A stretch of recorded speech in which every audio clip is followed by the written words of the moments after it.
nous amène à parler du 9 juillet 2006. Oui.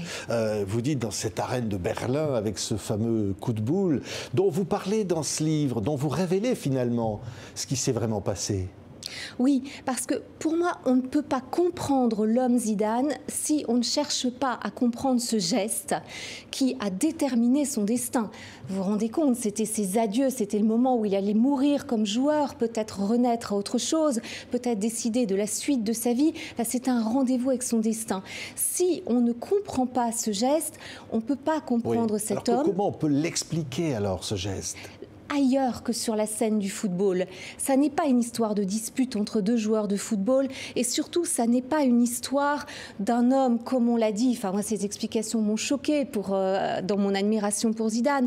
On a dit que s'il avait perdu ses nerfs, que c'est l'esprit banlieue qui remonte, une violence sommaire qu'il n'a pas pu contrôler et le dopage et des choses comme ça. Pour moi, il faut chercher une explication qui rende justice à cet homme exceptionnel. Et cette explication, on ne peut la trouver que dans sa vie personnelle et sa vie privée. Parce que Materazzi aurait insulté sa sœur, par exemple, ce qu'on a dit.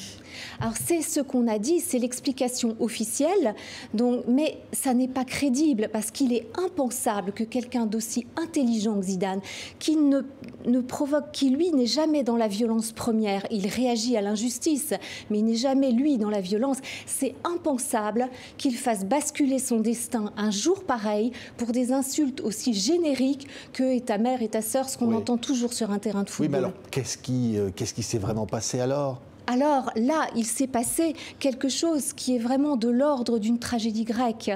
Il y a des faits qui remontaient à il y a plus de 7 ans, donc à la Juve, une forme d'intrigue amoureuse ou de drame amoureux. Il y a des personnages obscurs qui sont entrés dans la vie de Zidane, donc un personnage d'amant présumé de sa femme, de sa maîtresse supposée à lui. Et ce qui est fou, c'est que le jour de sa rencontre avec son propre destin, le jour de ses adieux, tous ces protagonistes étaient là, dans l'arène, dans le stade.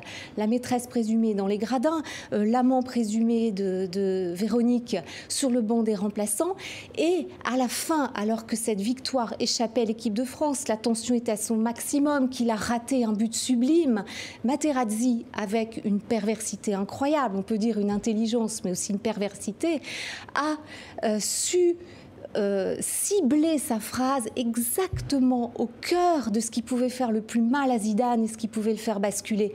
Parce que, à travers cette phrase, non seulement il lui a montré qu'il était au courant de quelque chose d'extrêmement intime, mais aussi il le lui a présenté sur le mode le plus injurieux qui soit, alors qu'au fond, ce qui s'est passé, ce n'était pas quelque chose de sensationnel, c'est pas quelque chose que j'ai souhaité expliquer à la une des journaux People ou de la presse à sensation. C'est vraiment un drame d'homme, comme tout être humain peut en avoir dans sa vie. C'est aussi ce qui fait sa profondeur, sa richesse.